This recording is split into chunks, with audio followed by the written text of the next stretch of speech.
So first, I like your shirt in that video, by the way. The blue shirt. Yeah, Tommy Bahama. Very, very nice. I like it. So quick question. You guys, how long have you two known each other? Before, when I had hair, all the way back to it's gotta be SAP days. Marty was the 2000. architect, really, of the best-run businesses positioning for SAP, 10, 12 years ago. We got involved, shortly after Marty had that idea and started to launch it. So we've known each other for a while. Excellent, excellent.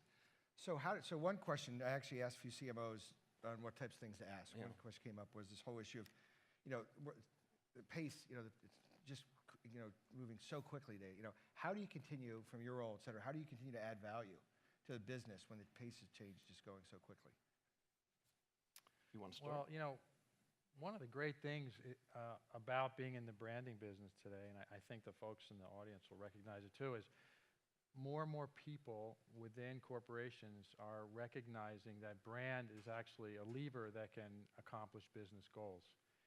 And the pace of business is moving so fast, driven by corporate events like mergers and acquisitions and divestitures and new competitive forces and breaking into new markets and activist shareholders and all kinds of things. And that stuff moves fast. So the folks that are involved in those corporate initiatives, they turn to marketing organizations that say, hey, a stronger brand or a brand that happens in some different ways or a brand that's more broadly understood can help us get some business objectives done that might not typically fall right in the marketing bucket. We need your help.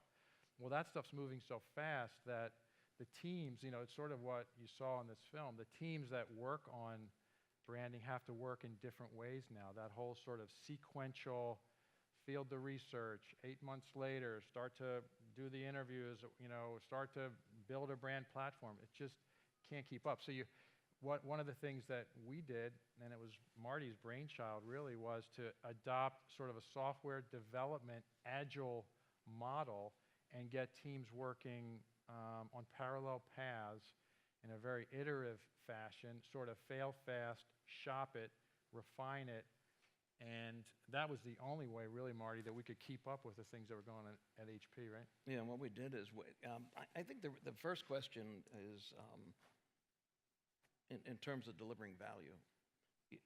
You look at a company like HP, we're $125 billion in revenue, we have 300,000 employees, and this is a very, very big company. So the first thing you have to do is just to truly understand who your clients are. Because you have internal clients, you have external clients, you have board of directors. There's a whole big story that needs to be defined. And the key in delivering value is you have to really, in today's market, get as close to the transaction as you possibly can. And one of the things, one of the early exercises we did, we brought about, I think it was over 50 people from across the entire organization. Everyone from the head of purchasing, which was really a good idea, through legal, compliance, sales, marketing, engineering, labs. And we spent 2 days, and we only wanted to answer 2 questions in those 2 days. And the questions were, what's the purpose of this company, this iconic brand? What is the purpose? Why do we get up every day? What is it we do?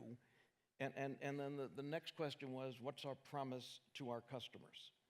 And now you may think, gee, that's simple, but it really isn't simple, because we sell everything from a $30 ink cartridge to a $1.5 billion software and hardware solution to the Department of Defense. So when you think about something as broad as HP, the key to that is really storytelling and focus. And one of the most intriguing exercises that I asked the whole team to look at, I said, well, this was on a Monday. So tomorrow when we wake up, it's going to be no HP Tuesday. So anything we have ever done as a company before, anything that we are doing now, and anything that we would do in the future is just going to stop for one day. So all of the HP product will be turned off, the solutions will be turned off. And the real question of the team was, what does not happen if HP just decides to take a day off? And out of that exercise came these incredible stories. And at the end of the day, it's all about storytelling, because you have to win the battle of the mind, the battle of the heart. And these incredible stories were all about the things that HP did that mattered, that really mattered, which sort of led us into the tagline that we're using today, HP, make it matter.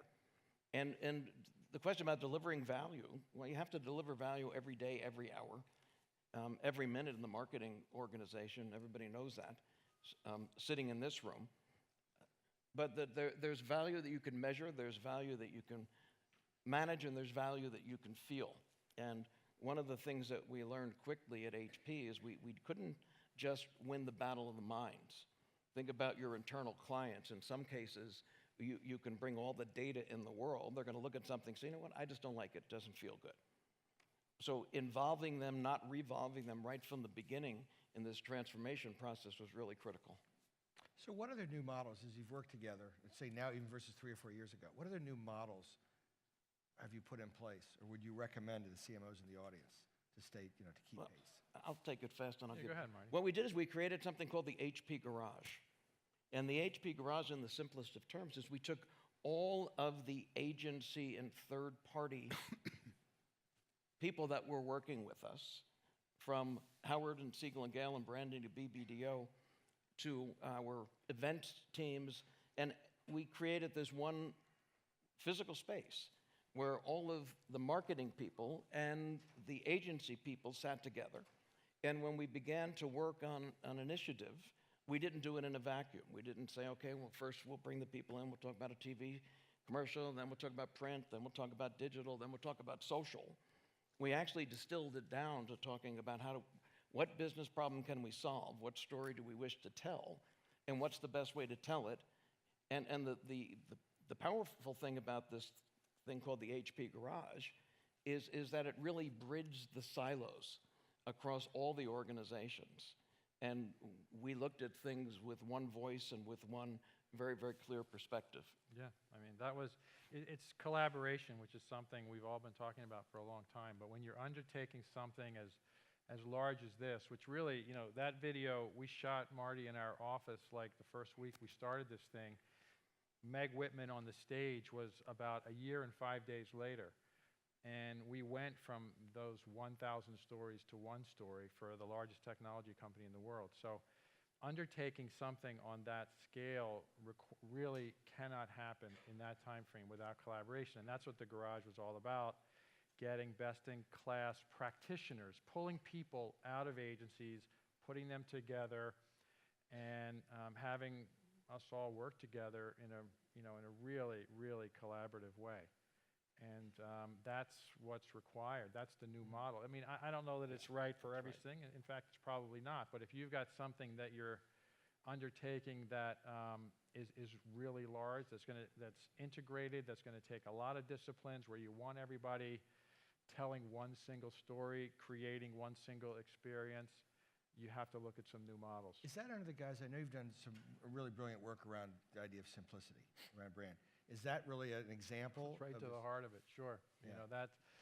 That's one of the things we say is you really have to simplify everything you can. And that's obviously with customer experiences, with stories, but it also goes to how do you work together? When you have to explain within your organization, what are you undertaking and what's going to happen next and what are going to be the outcomes? All of that will be received more successfully if you simplify it. Yeah. And simplification is very, very difficult. It is really hard to make something simple. And it's really hard to make something simple in a technology company. One of the things that we did as we started building this organization, first thing we did is we did an analysis on one side, was to understand where are we spending our money? What are we getting for the money? How many people are involved? This is looking at the total marketing organization across this very, very large company. And the other exercise that we did was all about identifying the purpose, the promise, the voice, the look, and the feel. And what was interesting is they really intersected, because when we went back and we looked at all the numbers on the, I'll call it the business side, we had total chaos in marketing. We had 7,500 separate media plans. Think about that. We had about 2,000 people that were authorized to buy media. We were running one event every minute of every day of every working week. And I can go on and on and on. We had 75,000 open purchase orders. That meant we had 75,000 vendors that marketing was looking at. So on one side, we had this absolutely disconnected business view. And then when you look down the other side, and you did the analysis of the creative, we had thousands and thousands of different looks, different feels. We had 5 or 6 different taglines running at the same time. And when they intersected, and you could sit down with the leadership team and say, well, guess what? We're spending this much money over here. This is the inefficiency. This is what we could be doing. This is what it looks like over here. This is the thousands of voices, the 1,000 dim lights that are representing the brand. It was easy to get people to understand why we had this chaos. And one of the challenges we faced when I joined is our brand ranking was dropping. Our brand perception was diminishing. And we had acquired 75 companies in 10 years. And those 75 companies hasn't been integrated into the brand. So what Howard and team did is they helped us look at across all of this ecosystem and break down some of the silos, because that's what was creating the challenge. It was a huge simplification job, Pete, because you had, you know, as Marty said earlier, with that sort of price range on the product offering, right, from $30 to $1 billion. You had, you know, a consumer business, electronics business, a software business, a server business, you know, an integration, you know, a big software ERP integration business. So that whole span from consumer to B2B, enterprise, and government, and coming up with one single story that would really, where every business unit could feel like it was created for them, but it also worked for Meg at the enterprise level. Sure. That requires supreme simplicity. So I have a quick question for the audience. How many people here are really looking at this idea of simplification as a strategy? Wow. Probably nice if I could see. So is that about half? Is that like about half? You know, I just find it such an interesting. I know, like Kim, when you were at Walgreens, did a big effort on that. I know Richard at Viking River Cruises. I know a few others just have had huge success with that. I always find it interesting that more don't. Yeah. Why do you think that is? Why do you think it's just hard? Well, I mean, if half the businesses out there are, I'm not even worried about those that don't. I mean, that's huge. I can't think of very many issues where you'll find that kind of consensus around it as really, really important. One of the studies that I saw maybe like 2 years ago, IBM publishes their global CEO study. It's really, really interesting. It's available on their website, but they talk to 3,000 people around the world, 1,600 CEOs, and they are surfacing what are the big intractable business issues. And not the most recent one, but the one before, by a huge margin, complexity, and thus simplicity, was the most vexing problem facing them. And less than half of them really had a strategy for how they were going to deal with it. So it's a huge issue out there, and it shows up in all kinds of pernicious ways. And one of the cultural shifts we tried to drive in marketing, a lot of the things that we do at HP and the solutions that we sell, they are not simple. But what we tried to do is get people to think about them as sophisticated rather than complex. There's a very big difference between something that is sophisticated and something that is complex. And if you begin to tell the story around this concept that what we do is sophisticated, what we do does matter. And every storyteller, every marketer needs to be a storyteller. And we pushed a very, very simple set of philosophies. Number one, no matter who you're meeting with, an internal client, an external client, a customer, a partner, you always ask 3 questions. And the first question is, who is the audience? Who is or are these people you're meeting with? And then the next question is, what do you want them to think? What do you want them to think and feel? And then what's the call to action? Now you may say, gee, that's really basic. It is very basic. But if you ask every one of your marketers to think about that every time they sit down, and not to make an investment until they can answer those questions, you will drive simplicity. Right. And simplicity is, as Howard said, it's really different, and it's difficult, and it's painful. One of my favorite quotes is from Blaise Pascal, where he says, "I would have written you a short letter, but I didn't have the time." I like the Leonardo one. And think about that. Simplicity is the ultimate sophistication. Yeah, it really is. Yeah. And it is hard. Interesting. All right, any questions from the audience? Yep, someone in the front here?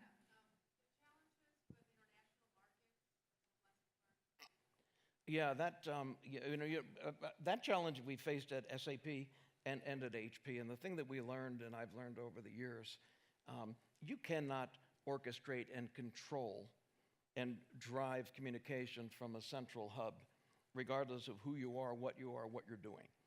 So when I was at SAP, we made the decision that we would syndicate as much content as we could around the world. So we built a marketing council. The marketing council helped identify the key initiatives. The key initiatives were then distributed to multiple hubs around the globe. And it did a couple of things. And number one, it really involved the marketers. It didn't revolve them. Number two,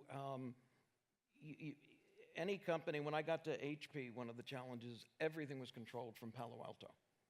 It wasn't even controlled from the US, it was controlled from Palo Alto. And Palo Alto was a verb and a noun. And that made it quite challenging. And one of the first things that we did is we created centers of excellence, and we moved production and initiatives to those centers of excellence. But again, not easy, because change is difficult. People don't like to change unless you can give them a compelling reason for change and create a future state that is better than what they currently have. Right. And the future state there was better stuff, faster, more relevant, and at the end of the day, closer to the transaction, moving a lever, which is driving demand, which moves another lever where you sell stuff. Good. Another question?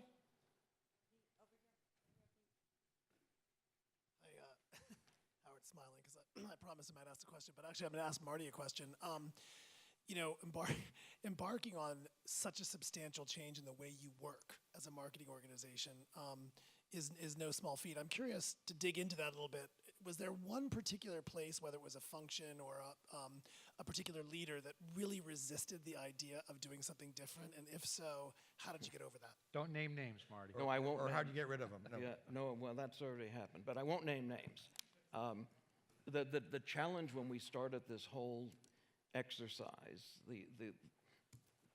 I made one decision, which was we had internal clients and external clients. And we had to look at the internal clients and had to think about each one of these business units. And we're talking about some business units that are $65 billion in revenue, $40 billion in revenue, $30 billion in revenue. And the people that drove those business units really didn't give a rat's ass about 100,000-foot corporate, quote-unquote, campaign. They simply wanted to know, how much money are we spending and what will I get out of it? Can I sell stuff? Can you create something that can transcend, and does it lift the brand and help me sell more product? And what we did is every step of the way, we did three things. A, we involved the business leads and their lieutenants in the entire story, and it is a lot of work. Secondly, we built 5 separate stories.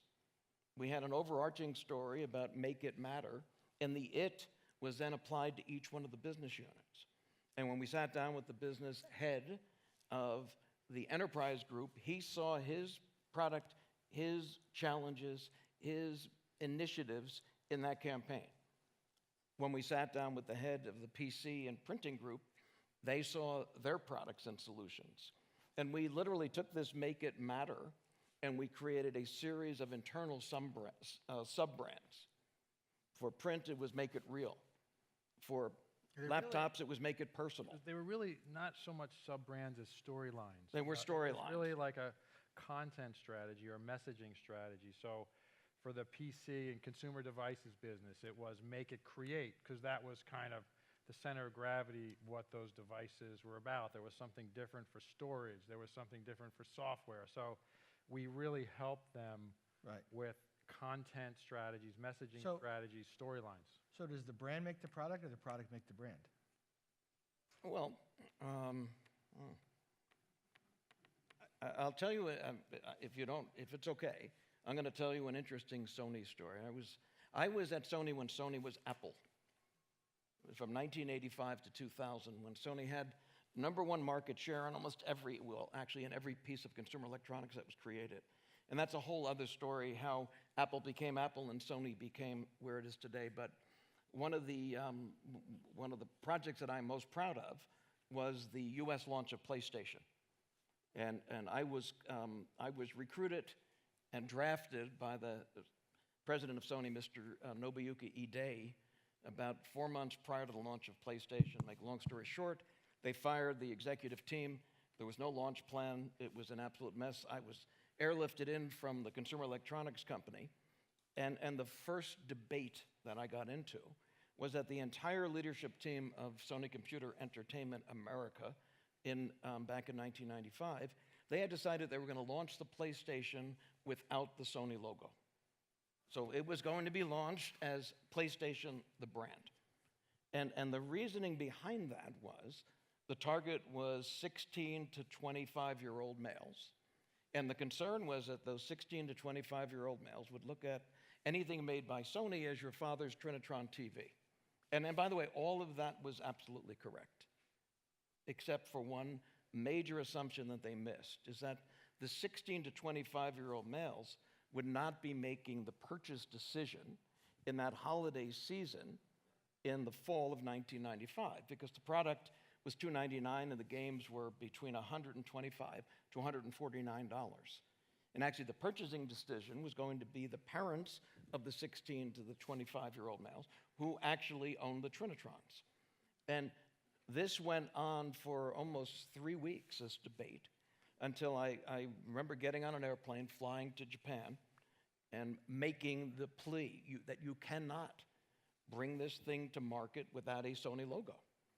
And now, if you fast forward to today, there is no Sony logo on PlayStation, and PlayStation is a standalone brand. But it actually took 5 years to get to the point. So in that case, that's a really interesting question. Did the product make the brand? Did the brand make the product?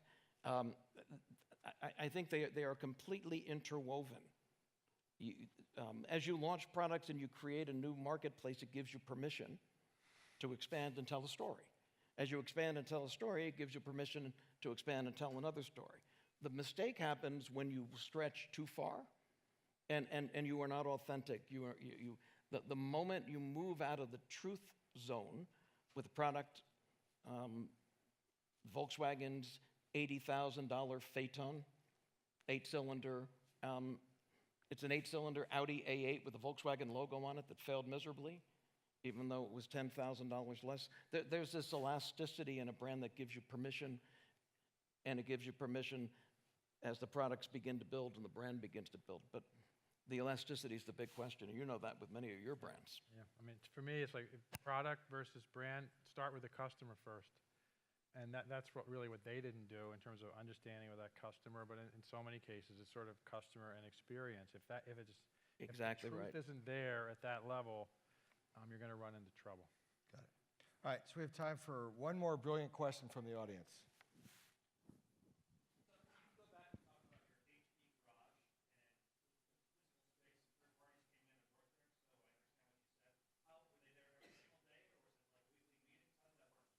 Not every single day, but they were there several days a week. There were weekly meetings. Yeah. It was, Omnicom owns BBDO and was the holding company agency and still is for HP. So that was a space they had actually. So it just got kitted out.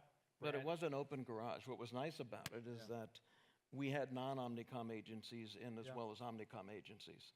But there was a physical space, and it was quickly set up.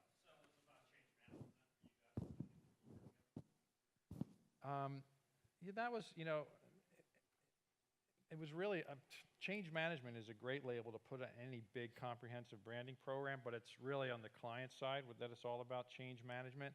This was a fairly typical collaboration. It mostly worked really great. Once in a while, you run into a couple of personality-driven conflicts, but for me, really, it was very, very good. I wanted to break the silos within the company, within our company, and also wanted to break the traditional view of building a quote-unquote campaign, where the first thing you do is you go to the big agency, they help you build the TV campaign, you take the TV campaign, say now maybe we'll do some print. What we wanted to do was to talk about solving business problems and creating stories that actually mattered to the audiences that we were targeting. And by putting everyone together in this one environment, and they weren't there every day, No. but we always had the right people at the right place at the right time, working end to end rather than working in silos. Yeah, the concept was sort of talent, not agencies. So Yeah, it was sort of that's right. best-in-class talent that were really excited about remaking one of the world's iconic brands, that wanted to be part of that thing, and so they came together. Well, good. Well, gentlemen, I want to thank you very much. Thank you. Very enjoyed it. Sure. Really enjoyed the Happy to be conversation. Yeah, thank you. And let's hear it for Marty and Howard, guys.